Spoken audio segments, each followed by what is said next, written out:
Donc, il y a eu les droits maintenant c'était plus gratuit.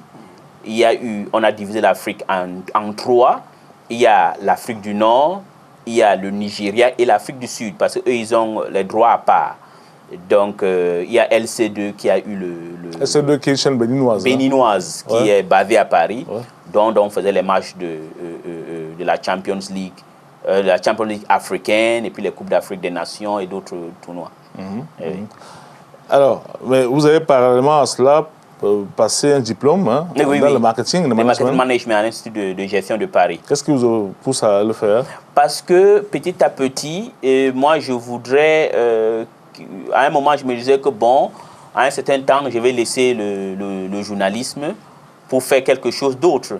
Parce que vous savez, il faut le faire à un certain moment, ça te fait marcher, mais à un moment il faut aussi te stabiliser. Donc je me préparais qu'à un moment, je vais peut-être faire la gestion, voilà un peu, je me préparais déjà. Vous avez ensuite travaillé à France 24? Oui, dès le début, oui.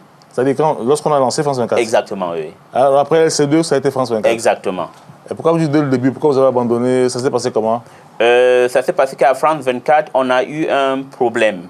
On était, moi, un certain Jason de la Peña, je crois qu'il est à Singapour maintenant, et une autre personne que j'ai oubliée. C'était un problème de la ligne éditoriale. Parce qu'ils ont voulu à un moment être trop dirigistes. Et puis bon, on a décidé de partir. Parce que je pense qu'une rédaction, pour faire sa marque, il faut qu'on laisse quand même que les journalistes aient une certaine liberté de travailler. Et puis les journalistes ne sont pas des gens cons que, même si on laisse la liberté, ils savent aussi leurs limites.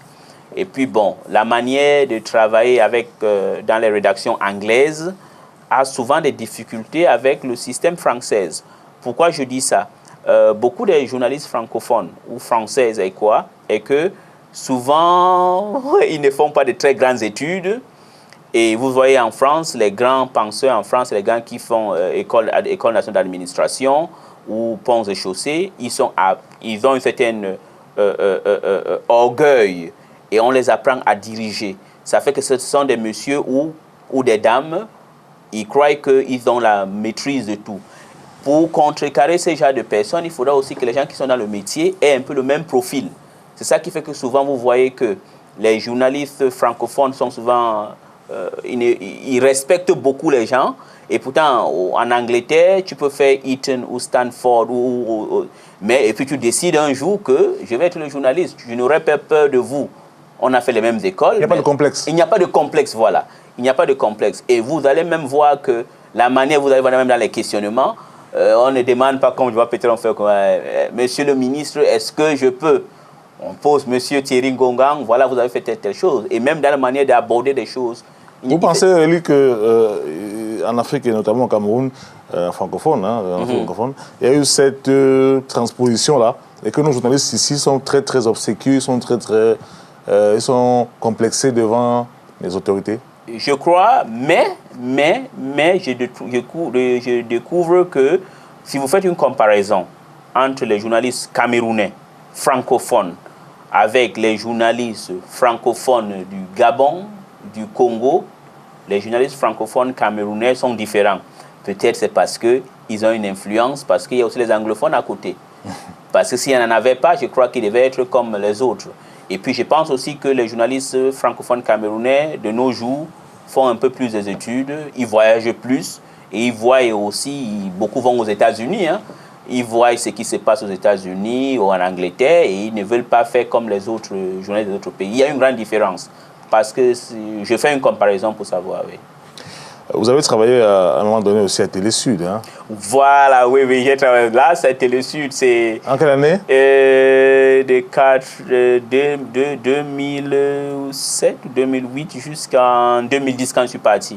En 2010, quand vous êtes parti, à Télé Sud, vous présentiez les émissions? J'ai présenté les émissions, la même émission que j'ai emmenée à Brazzaville, la grande interview, oui. D'accord, alors à quel moment donc se passe... votre migration sur le Congo, vous avez rencontré le promoteur de cette chaîne de télévision en France. Ça s'est passé comment? Voilà, c'est que je venais beaucoup en Afrique. Je partais au Soudan, en Côte d'Ivoire, en Érythrée. Je suis allé au Somaliland. Et puis, vous savez, quand vous avez mis beaucoup de temps hors de l'Afrique, Et quand je venais, ça me faisait beaucoup plaisir. Parce que je venais faire des reportages, des interviews des chefs d'État africains. Et une fois, Maurice Nguesso, je crois, c'était en 2009. 2009, oui. J'étais à Boulevard Malzèbre. Et puis, il m'a appelé que, bon, je veux lancer une télévision et j'aimerais que vous veniez travailler avec moi. Mais moi, j'ai dit non, je ne suis pas intéressé. Et après, il a envoyé sa première fille qui s'appelle Madame Lydie Kourissa. C'est Madame Lydie Kourissa qui m'a beaucoup persuadé avec sa fille qui s'appelle Rinel. Ceux qui m'ont beaucoup convaincu que je vienne travailler avec eux. Et puis, honnêtement aussi, je voudrais avoir aussi un autre challenge. Parce que je me disais que Télésud était déjà un peu, peut-être pas être prétentieux, petit pour moi. Parce que je me disais qu'en France, il y avait des choses que je ne pouvais plus faire. J'avais envie de faire des grands reportages, de faire des enquêtes. Bon, en France, je crois que j'étais déjà limité en termes linguistiques aussi. Donc, je me disais que peut-être venir quelque part où c'est nouveau, ça devait être un nouveau challenge pour moi. Et c'est à ce moment-là, en 2010, hein, voilà, que vous décidez de rentrer, de rentrer au Congo. Alors, vous arrivez au Congo, vous travaillez à MNTV. MNTV, c'est quoi? Maurice Nguesso TV? Non, Média Numérique. Ah, parce que c'est MN. Oui, beaucoup de gens croient que c'est Maurice Nguesso Television. Non. Et parlez-nous un peu de ce groupe-là. Il est constitué de quoi? D'une radio, une chaîne de télé? Oui, en fait, le groupe s'appelle MNCOM. Il y a une radio à Brazzaville et à Oyo. Oyo, c'est le village du président, en même temps c'est la ville du Nord. Oui, exactement. Ouais. Il y a un journal qu'on appelle le Fanion, il y a une imprimerie, et puis il y a la télévision. C'est combien d'employés en gros comme ça? Environ 150 personnes. 150 personnes, hein? Exactement. Et la télévision émet dans tout le pays? On émet dans toute la ville de Brazzaville et puis de Oyo. Uniquement les deux villes? Oui, il y a Brazzaville et Kinshasa. Oui, uniquement les deux villes. Oui, notre projet, c'est d'aller sur satellite, pour être capable d'aller sur l'Afrique et puis couvrir tout l'ensemble du territoire. D'accord, ok. Donc, quel est le rôle que vous jouez là-bas au niveau de MN? Vous êtes directeur général? Non, je suis le directeur de MN Télévision et puis directeur des études et de la planification du groupe MNCOM. Parce que donc j'ai une double casquette. Voilà. Et puis pour MN Télévision, en fait, c'est moi, quand je suis arrivé là-bas en juillet 2010, c'est là où j'ai mis le journal en place. Parce qu'avant, il n'y avait pas de journal, on jouait seulement de la musique et tout comme ça.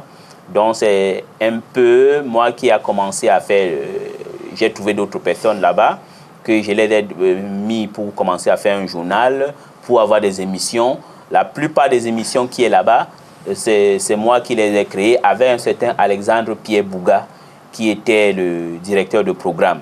La seule émission... Un Camerounais, non? Un Camerounais aussi. Ouais. La seule émission que ce n'est pas moi qui l'a créée, ou Pierre Bouga, il y a deux. Il y a une émission qu'on appelle Sans Tabou, qui a été créée par un vaillant journaliste congolais qui s'appelle Guy Blaise de Seydou. D'accord. Alors, dans l'environnement médiatique au Congo, quelle est la place de MNTV? Je suis très content aujourd'hui, sans prétention autre que dans l'espace audiovisuel de Brazzaville ou du Congo aujourd'hui, MNTV, si on n'est pas des premiers, on est peut-être deuxième, on est dans les top 3. Les gens nous suivent parce que j'ai imprimé une ligne libérale où on peut recevoir tout le monde, que ce soit les gens de l'opposition et aussi les gens du pouvoir. Justement, mais quand vous dites libéral, je suppose que la chaîne est quand même favorable au pouvoir en place, étant entendu que le promoteur, c'est le grand frère du président de la République. Voilà, je voudrais saisir une occasion, je ne vais pas faire comme les politiciens, pour rendre un hommage à M. Maurice Nguesso. Voilà un monsieur qui a, je crois, 72 ou 73 ans, qui réfléchit comme quelqu'un qui a 40 ans. Il est imaginatif, créatif, et puis il aime beaucoup les Congolais. Oui, c'est une télévision, comme il dit souvent, c'est pour défendre son frère, mais il dit ceci, il faut que tous les Congolais doivent s'exprimer. Mais la seule chose qu'il ne veut pas, c'est les insultes. Tous les Congolais doivent s'exprimer, et aussi c'est une manière aussi de défendre son frère, parce que quand les gens ne peuvent pas s'exprimer, ça devient comme un code minute, qu'un jour ça va s'exploser. Nous ne sommes pas là pour défendre le pouvoir seulement pour défendre le pouvoir. Si le pouvoir fait quelque chose qui est bien, on va dire qu'il fait des choses qui sont bonnes. Si c'est mauvais, on dit que ce n'est pas c'est mauvais. Par exemple, le pouvoir du Congo-Brazzaville aujourd'hui fait ce qu'on appelle des grands travaux. On est en train de transformer des villes comme Ivo dans le nord, qui était un petit village qui est aujourd'hui moderne, ou comme Djambala ou comme Sibiti. Là, on dit oui.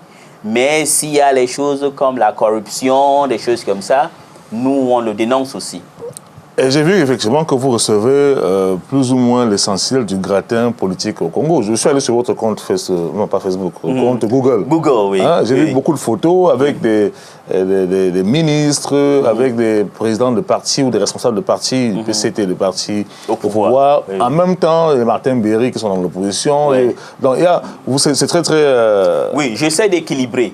Parce que si tu reçois seulement des gens du PCT, ce n'est pas normal. Le Congo n'est pas seulement constitué des gens du PCT. J'ai reçu Martin Berry, j'ai reçu Nzon Mathias, qui est les opposants. Qui est le principal leader de l'opposition extra-parlementaire congolaise. Les gens comme Clément Mirassa ou le premier secrétaire du Parti congolais du travail, Pierre Ngolo. J'ai reçu tout le monde là-bas, et même les Madame Aled Soudan Nono, tout le monde j'ai reçu. Parce que c'est ça la démocratie. Il donne la parole à tout le monde. Votre émission dure combien de temps? 52 minutes. 52 minutes, c'est un entretien que vous avez exactement comme cette forme d'entretien que nous sommes en train de faire. Quel est l'impact de votre émission dans le paysage congolais? Bon, l'impact est... Je n'aime pas souvent peut-être me glorifier, c'est qu'il faut peut-être demander aux Congolais. Ça a un bon impact parce que premièrement, je crois que c'est une émission que tout le monde vient là-bas et il n'y a pas de tabou. Et ça fait que les Congolais, vous pouvez demander qui est un peuple chaleureux. Les Congolais sont très accueillants. Je n'ai pas encore vu d'autres personnes qui sont comme ça. Et tout le monde aime. Et c'est devenu une plateforme que tous les gens qui veulent vraiment exprimer quelque chose et qui savent qu'ils n'ont rien à cacher, viennent là-bas pour s'exprimer. Quand vous dites rien à cacher, vous levez des lièvres, vous avez vous essayez de coincer, c'est normal, vous êtes journaliste. Hein? Oui. Je veux dire que vous êtes arrivé d'avoir des questions très embarrassantes, même pour des responsables du régime. Oui, moi je n'ai pas de tabou. Je vous ai dit, j'ai fait comme Tim Sébastien. Si tu es du régime, et quand vous venez sur mon plateau, je m'en fous royalement si vous êtes du régime. Si vous venez sur le régime, je vous considère comme n'importe quel citoyen que j'ai vu dans la rue.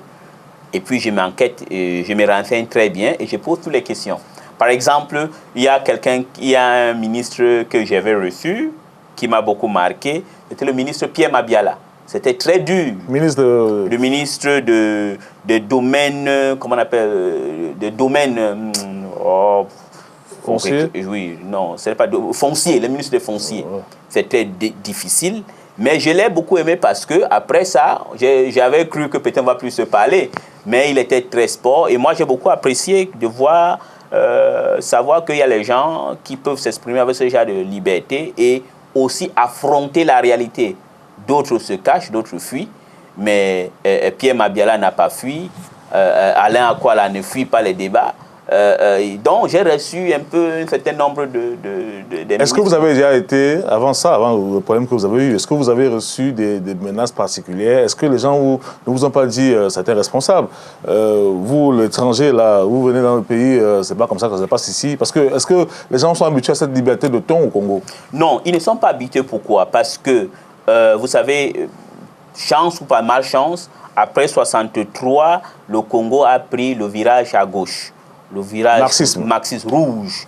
Ça fait que beaucoup de gens ont été habitués à dire que nous sommes les plus beaux, nous sommes les plus intelligents. La contradiction, il n'y en avait pas. Même dans le milieu journalistique, il y a des brillants journalistes au Congo, comme M. Kakou, comme Bitala Bitemo, pour citer que ceux-là, ou M. Jean Obambi, qui est aujourd'hui le directeur de télé nationale congolaise. Mais les autres ont fait l'école communiste. L'école, comment on appelle ce genre d'école? L'école du parti? L'école du parti, la propagande, ouais. Où il fallait dire que nous sommes meilleurs. C'est ça qui fait que beaucoup des autorités n'ont pas été habituées